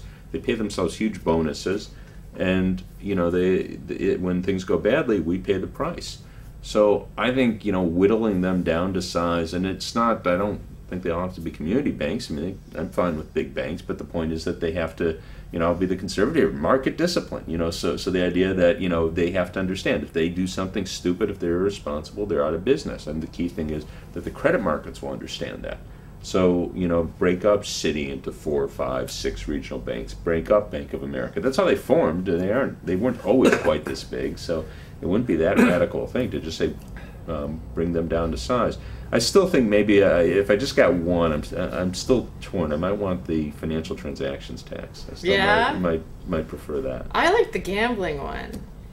Isn't that the same thing? Is that the same thing? Yeah, that it's a form of gambling. You're taxing the. Yeah. I mean, I thought that was for people who were doing a lot of trading. Well, I mean, it only matters for any... people who are doing a lot of trading. You know, people try to get very cute with this, and I'm always like, we don't have to be cute with it, because if you're buying stock and you hold it for 5 years, no one's going to like paying the tax, but it really just doesn't matter that much. Right. So if you just say, okay, here's the tax rate, everyone pays it, but if you're buying it and holding it, it's inconsequential. If you're buying and selling every hour, then it's a real big deal. So I think, you know, if I just get one, I'm torn. The too big to fail is a real problem if you don't have some serious regulation, though, and they just find a way to steal the tax back. Yeah, that's right. They would. No, in all seriousness, they would. I mean, it's you've basically given them a blank check if the situation you have now. And again, in a moment of crisis, okay. Although again, what I said, the moment of crisis, and again, this goes back to how people think about this, because I've had any number of people argue with me. Well, what would you have done? We were in this crisis. I go, well, you could have put in serious regulations in the law. I remember I exchanged some of this and go, well, it takes a long time. I go, no, you write in the regulations today, and then you say, well, we'll refine them later. So you could put in that, okay, you know, the current capital ratios, let's say they're 10%, we're going to make them 20% for the too big to fail banks. Now, maybe that's not the right number, but you write that into law, at the same time we're handing them the $700 billion, and then the burden's on them to go back and have that fine-tuned, so maybe it should only be 18% or whatever it should actually be. But the point is, the baseline is something that we want, not what they want. Well, I know that you and I have actually have a difference of opinion over the healthcare bill, in that you think that even if it does come down to passing something over nothing, you think something is better than nothing. And my feeling is that if it comes down to nothing but a wealth transfer to the insurance industry, that you're only going to empower them further by handing over $1 trillion in order to be able to continue to pervert the healthcare system in the country.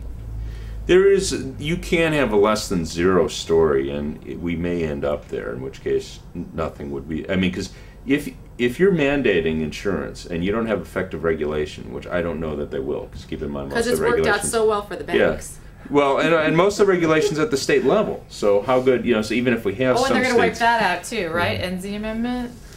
so Well, it just tends to be worse at the state level than the federal level. Oh, okay. It's It's easier to buy a state government. Yeah, so Yes. I mean, I shouldn't pick on Alabama because I don't know, but my guess is that the insurance regulation in Alabama is not very good. No offense, Alabama. For consumers. So if you guys are some weird southern model for consumer rights. So no, you could end up less than zero, and this is something that I would say it's bad policy, and it's also probably going to be really bad politics, because people are going to resent this. What they see is that they're being forced to pay for an insurance policy that doesn't give them anything. Right. Well, a couple of things. One, 1994 was a bad election year. They seemed to be very afraid of it, but NAFTA passed right before the election, and liberals were demoralized, the people that they count on to show up in midterm elections, which doesn't seem like the absolute best idea.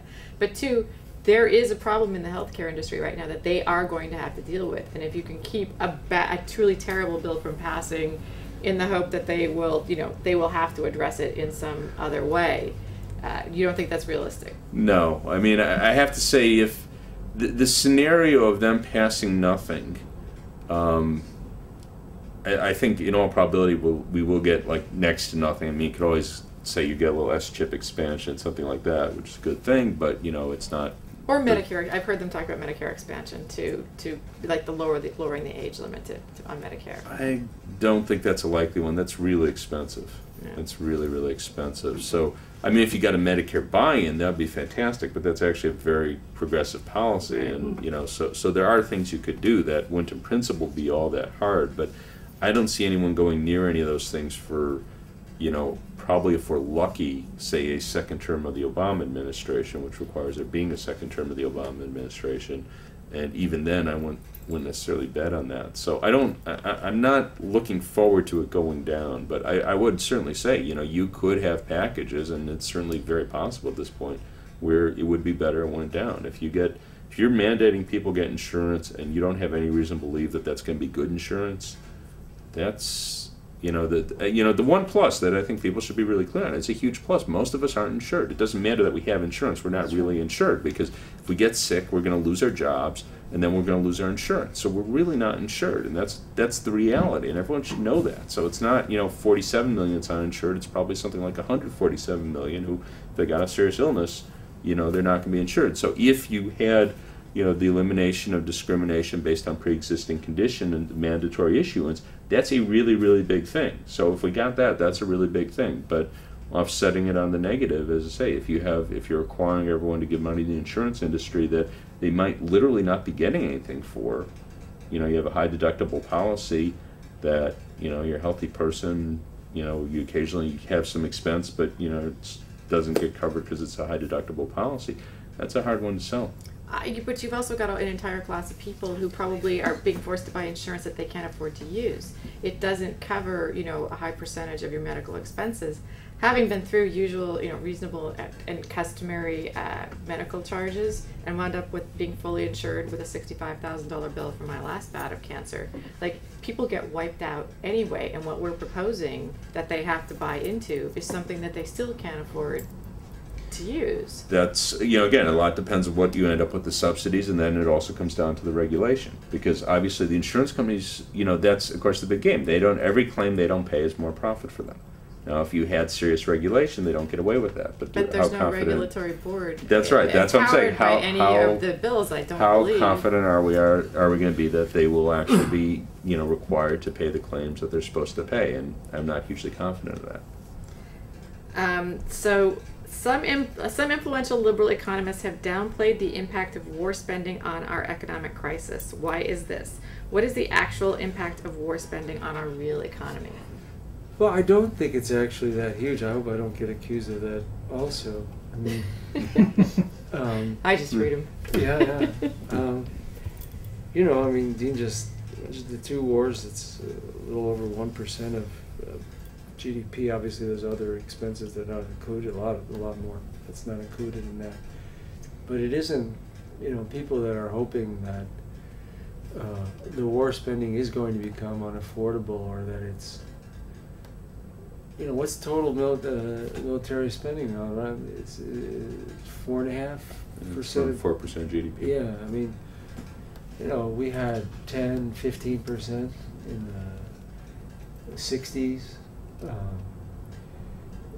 Obviously much more than that in World War II, but it's, that's not an argument that we should do this, but I don't think the economic arguments that this leads to disaster are very strong. It leads to disaster in other countries.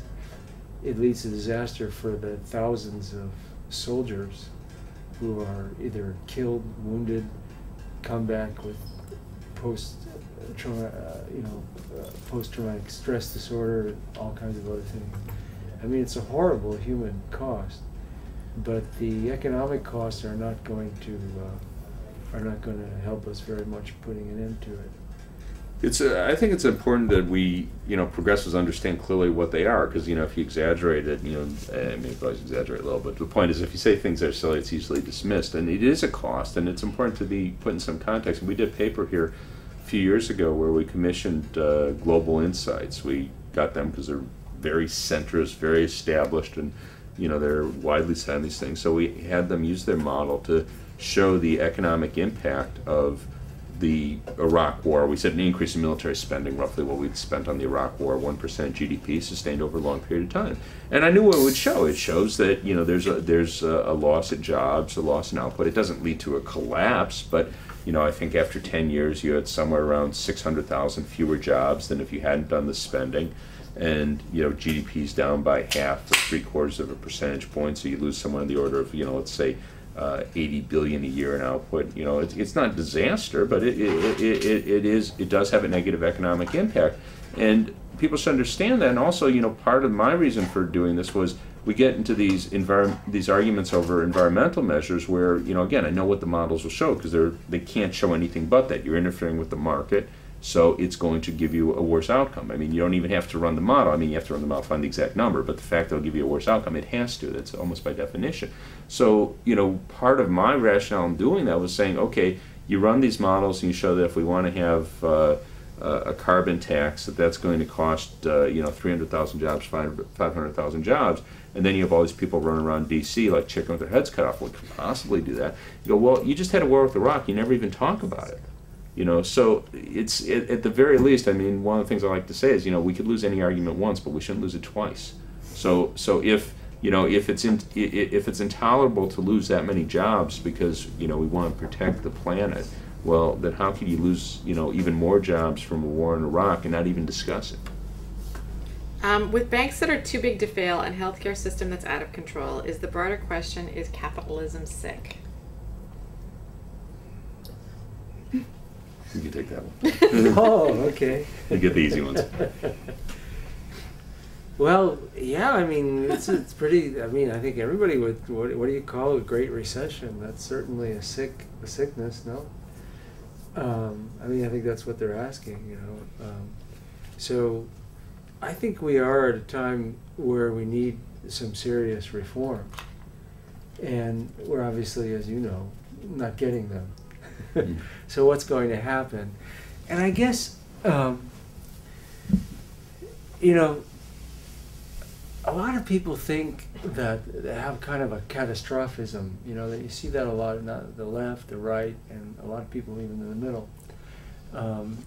you find that they think that, if these things don't get fixed, some disaster is going to happen. They're going to have to fix it, And I don't see that. I mean, the United States is a rich country, and it's going to be a rich country, for the foreseeable future. I can imagine scenarios in which it wouldn't, but they would mostly involve things that are really low probability events, like nuclear war. And so, there's a lot, I believe there's a lot, obviously, like, look at our healthcare spending. Okay, we can say that's unsustainable, and it's true. If you go out 30, 50 years, it's not going to happen. This path that it's on is not going to happen. We're not going to spend 35% of our GDP on healthcare. But we could spend quite a bit more than now before anything happens. So I think that's what people have to understand. Because right now, you see a lot of this stuff. Simon Johnson, I think, even subscribes to that. The idea that, okay, if we don't fix the things we're talking about, we're going to get a worse disaster and a worse disaster, and we're going to end up with the federal government basically imploding under a mountain of debt. That's not going to happen.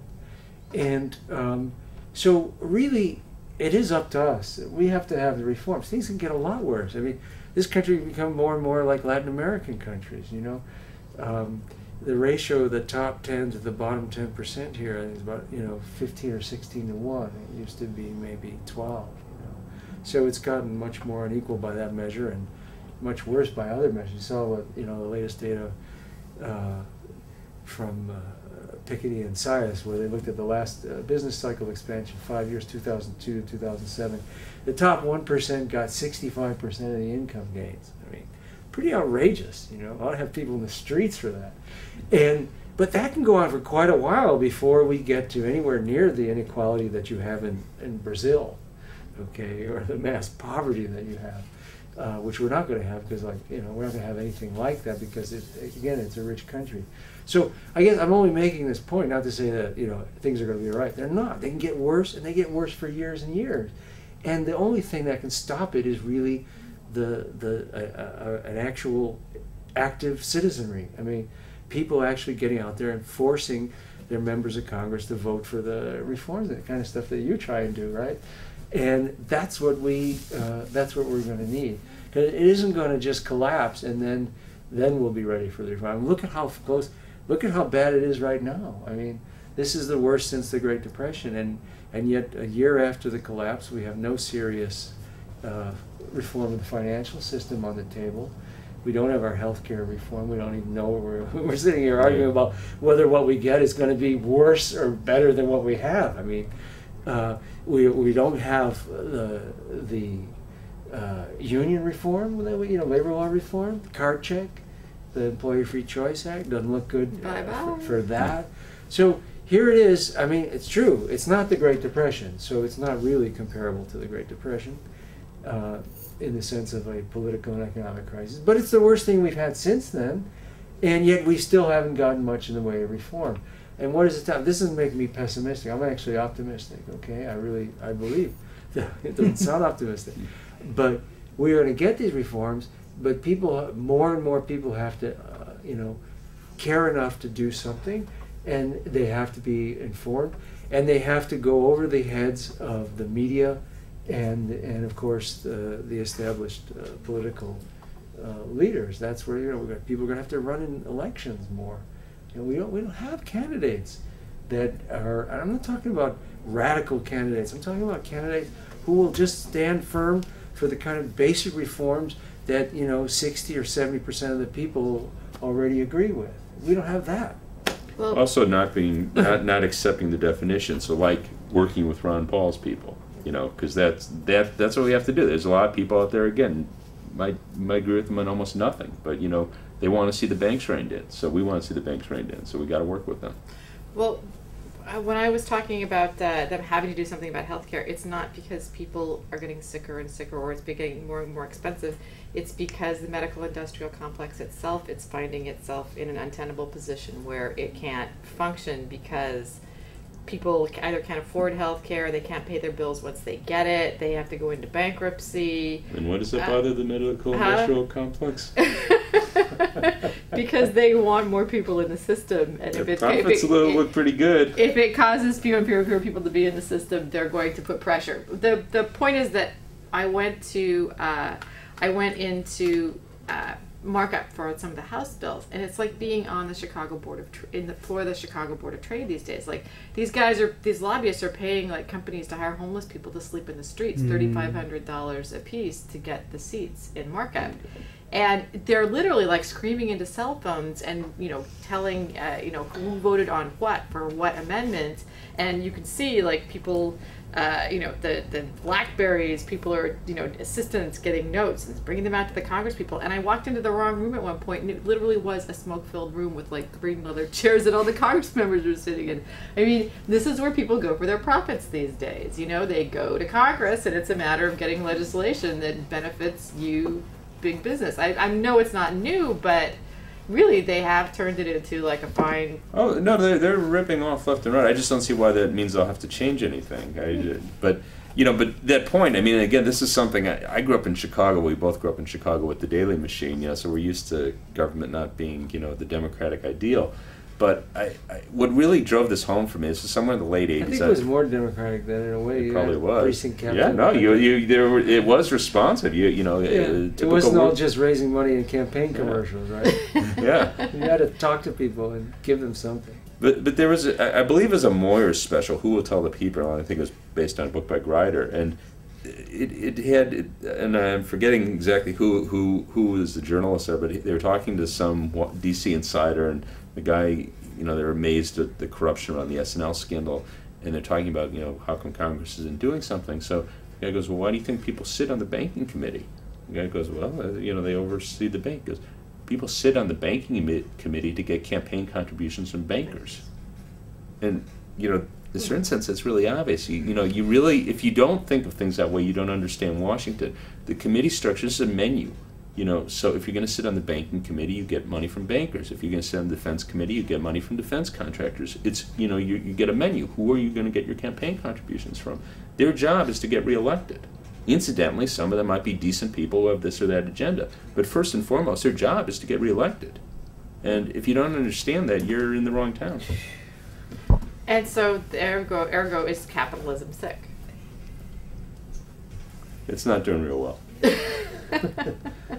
It's got a fever for sure. The fundamental problem here is that it's got swine flu. Profit is considered to be the ultimate good, right? When we're discussing these things like auto industry bailouts and I don't think it's. I think you give it too much credit if you say it's ideology, though. They're just getting paid. So I don't think it's that any of them think that profit. They don't think that much. It's just like, okay, what do I have to do to get your support in the next election? No, like the conversation during the auto bailout, during the hearings, was how can we make GM and Ford, quote unquote, profitable? Profitable in that completely false sense of what falls to the bottom line, not like what is the ultimate cost to society, or how much do we have to pay to maintain an oil economy and healthcare costs because of pollution. I mean, there's, we're talking about how do they become fundamentally, financially sound. Yeah, I think it was more just who do we have to cover. So, for example, if the unions were in a stronger situation, then I don't think it would have been any problem to make sure that, say, that they had the health care benefits that they'd worked for 30 years honored. And it was kind of incredible that, it happened over the same weekend that they forced, I forget which specific, it must have been General Motors, that they forced the workers to give up their health care benefits, or at least take a much weaker commitment, at the very same time that we had Larry Summers go out there talking about the sanctity of contract with reference to the AIG bonuses. That was a good moment, wasn't it? It's just incredible. It's just incredible. And I don't know if... And that's another thing they invoke on the home foreclosures too, right? If you want to have the right to rent that you're talking about, that's a violation of the sanctity of contract. Yeah. But that was the start of the teabagger movement, wasn't it? It was, what's his name, Rick Santelli, on the floor of the Chicago Board of Trade, calling everybody deadbeats because they wanted to... Oh, yeah, not pay off their mortgages. Yeah. Yeah, but it's just amazingly selective how they do this. So, here it is. It's not even, because there's two issues. One is the union contract going forward. What's your pay? You're supposed to get, $25 an hour, and they say, oh, we can't afford that. That's one argument. But when you've already worked for it, you worked for 30 years for your health benefits, how is that any less sacred a contract than the AIG bonus, which, by the way, is a bankrupt company, and, a lot of these people were at least partly responsible for making them bankrupt. It's just amazing. Or take another example. A couple years ago, I guess about 4 years ago now, they passed the bankruptcy reform law, which made it harder for people to have their debt burdens relieved in bankruptcy. They applied that retroactively. So where was the sanctity of contract there? You had people incurred debt under one set of bankruptcy rules, then they turn around and give them a much harsher set of bankruptcy rules. They could have, if you wanted to do it, I probably still would have been opposed to it, but you could have said, okay, if you go forward, after, the day after we pass this, then the new bankruptcy laws apply. But no one even gave a damn. They just said, no, we're going to apply it retroactively. Well, we constantly hear doomsday predictions about budget deficits, intergenerational theft, and the threat of inflation. What should we really be scared of? Healthcare costs. This is incredible. Unemployment. No, this is really incredible because they managed to turn reality on their head. So you have all these people running around Washington who use the debt, and they've scared people to death about this as this measure of generational equity. And just at the most fundamental level, it makes no sense, because if you envision, we're incurring, trillions of dollars of debt. It's a big debt. I won't argue that. But at some point, we're all going to be dead. So where's the debt going to be? Well, our children are going to own it. Our grandchildren are going to own it. So it's not a generational burden. It could be an intergenerational burden. If Bill Gates' kids own it all and the rest of us will be paying taxes to Bill Gates' kids, well, that's an issue. But that's not generational. It's, Bill Gates' kids versus our kids, everyone else's kids. It's not generational. It's distributional within the generation. What we pass on to future generations is a whole economy, a whole society. If we give them a society where we have no debt, we've paid off our debt, we're really responsible, but we didn't educate our kids, we didn't repair the infrastructure, we didn't fix the environment, they should thank us for that? That's utterly loony. So, yeah, we should think about the debt, but really in the scheme of things, that's a very, very small matter. And right now, if we could talk about employing people by borrowing more, which we can, we're going to be doing a lot more for our kids by giving their parents jobs than we will by saying, oh, but we saved you $100 billion on the debt, 20 years down the road.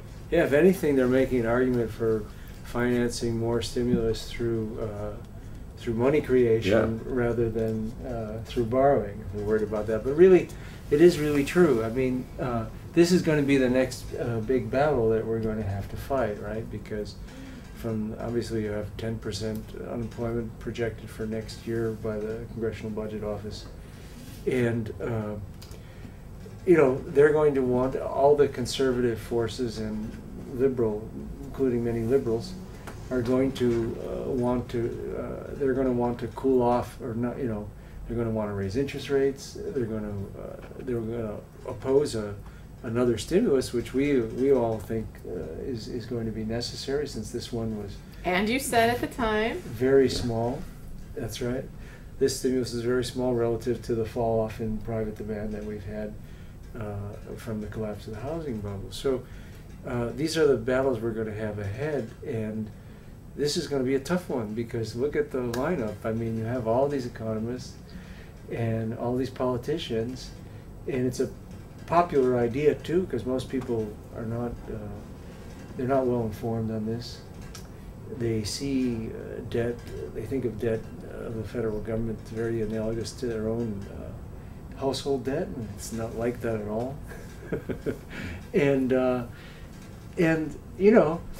had a debt of public debt of 109% of GDP after World War II, and it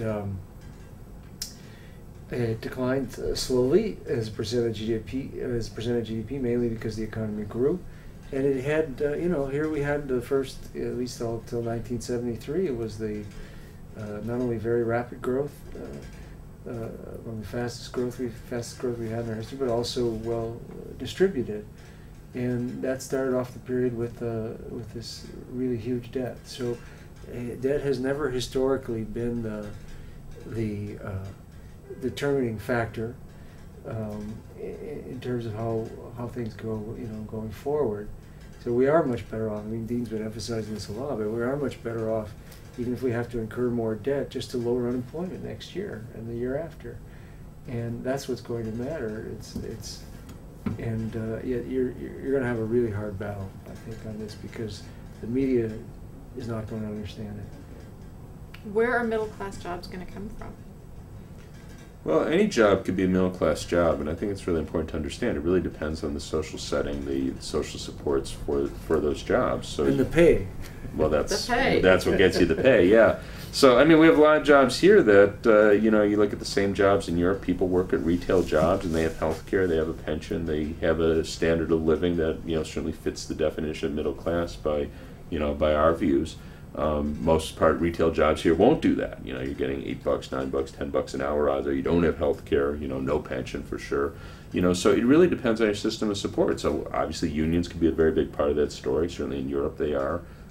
If you have higher minimum wages, that gets you part of the way there. I mean, probably the minimum wage will always be a bad wage, but the point is everything moves up with it.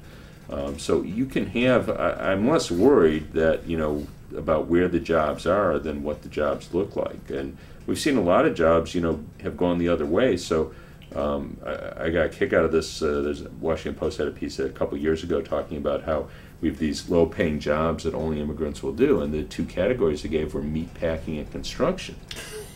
You go, well, yeah, that's in part true today. That was not true 20 years ago. Those were heavily unionized sectors, and no one would ever want to work in a meatpacking factory. I'm sure of that, but those were good-paying jobs. That's not true today. Construction was a very good paying job. Yeah. So you didn't have a hard time. You had a lot of people that wanted to be construction workers, 20, 30 years ago. They were good paying jobs. No, now you've lowered the pay, you've weakened the unions there, so yeah, you might only be able to get an immigrant to work there because it's a bad, dangerous job with low pay and no benefits. Well, so we're winding down. Where do you guys want to be in 10 years? Like, looking back over how far you've come, what's your Newt Gingrich 10-year plan for CEPR? God, I wish I had thought about that before this. I want to have some time to think about that. No, we really, I'm really hoping that we have more of a movement that we're actively plugged into. And, we've been really pessimistic on a lot of things, but I'm still really optimistic. Part of the story is that, we're blabbing over the internet. We couldn't have done this, 10, 15 years ago. And if we didn't have the internet, I really would be very, very scared. I know, I hate to be an internet triumphalist, but it does facilitate, critical mass around progressive issues in a way that we never could. It's a tremendous equalizer, and the media, the mainstream media, they do have to respond. The Washington Post, Brad DeLong, of course, beats them up all the time. And you do your share. You've got Beat the Press over. I'm moderate compared to Brad, though. Brad calls them the stupidest people. They call him up to complain. I've had some people call me up to complain too, though. But they do feel the need to respond. So I think that there is potential that we can, it's still very insipid. It's not, we have, all these people reading the stuff over the net and they're about to storm the White House or anything. But it is building, and I think we do have a lot of potential there. So I'm hoping that we're working with, a real organized movement that has some real political power to get things done. It's 10 years down the road. Yeah, I would kind of agree with that. I don't want to sound as pessimistic as I have been about, You're the optimist here. Yeah, I'm the optimist. Well, first of all, I also work a lot on the rest of the world, and the rest of the world is, if you go south of the United States, South America in particular, you have had these revolts at the ballot box where people just decided they've had these neoliberal policies long enough, and they're going to, they just went over the heads of the established political classes and voted in new governments, and they're getting things. In some countries they're getting health care, they're getting better macroeconomic policies, they're, get increases in education spending. And so I think, again, it varies by country, and you can go through each one of them, but it was definitely much, from where they were starting, it's much bigger change, much more democracy, much more participation than you've gotten here. But I don't want to write off what we had here. What we had here, I think, in the 2008 election, and even when we began the 2006 election, is the end of a nearly 4-decade rightward drift. Okay, I do believe that, and I don't think it's going to go back. So the problem is we're not really moving forward very fast. But nonetheless, there's something to be said for not going backwards.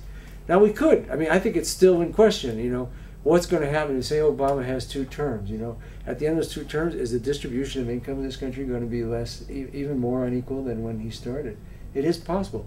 I think the Clinton term was, you know, even though that was, you know, it was the longest running business cycle expansion in U.S. history. Look at the structural counter reforms during that period: NAFTA, WTO, welfare reform, the financial deregulation. That was a goodie. I mean, these were such terrible structural reforms that there, you know, you could almost argue there wasn't that much damage for Bush to do when he came in. There wasn't that much left he could do. He went after Social Security, but that wasn't possible. You have 1/6 of the country gets benefits from that system. So, you know, he had to go overseas to do his damage. You know, you know, it is definitely a defining moment. I mean, we're in. We don't know how it's going to end up, but I would say that it's definitely the beginning of a new era, and it's going to really depend on what everybody makes out of it. There definitely are opportunities now that we didn't have when we were just fighting to save the things that we had won 70 years ago. Well, I just want to say thanks so much to you guys for everything you do. You've both been wonderful contributors and partners in, you know, online activism for progressive change, and the faith that people have in both of your intellects and the work that you do has really made a lot of things possible. I truly don't think that what would be happening with 1207 would be happening, you know, the Audit the Fed bill, without the intellectual validation that you gave, you know, the permission to buy that you gave Democratic members of Congress to sign on board. But I think you've done wonderful work. 10 years at CEPR is really fantastic. Is there anything you want to add? I want to thank all of our staff. We can't really do any of this without them. You know, Dawn Lobel is here, Nicole Wu, Deborah James, Dan Beaton, Chris Warner, Kunda Chinku, all of these people, Alex Main, you want to name them? Ellen Barber, John Schmidt. Yeah, John Schmidt. Deborah James. Yeah. All the people that work here, and some have been here for years. And they're unionized. And yes! IFPTE Local 70. International Federation of Professional and Technical Engineers, Local 70. They're the ones who, that means they get to tell us what to do, right? The union bosses. Yeah. Isn't that what it's like when you have a union? Yeah. But really, they really make this organization run. I really want to thank them a lot for all the great work that they do every day. And we're going to be back here for the 20th. Absolutely. Let's make it 8. You got it. Thanks so much. Thank you. Thank you.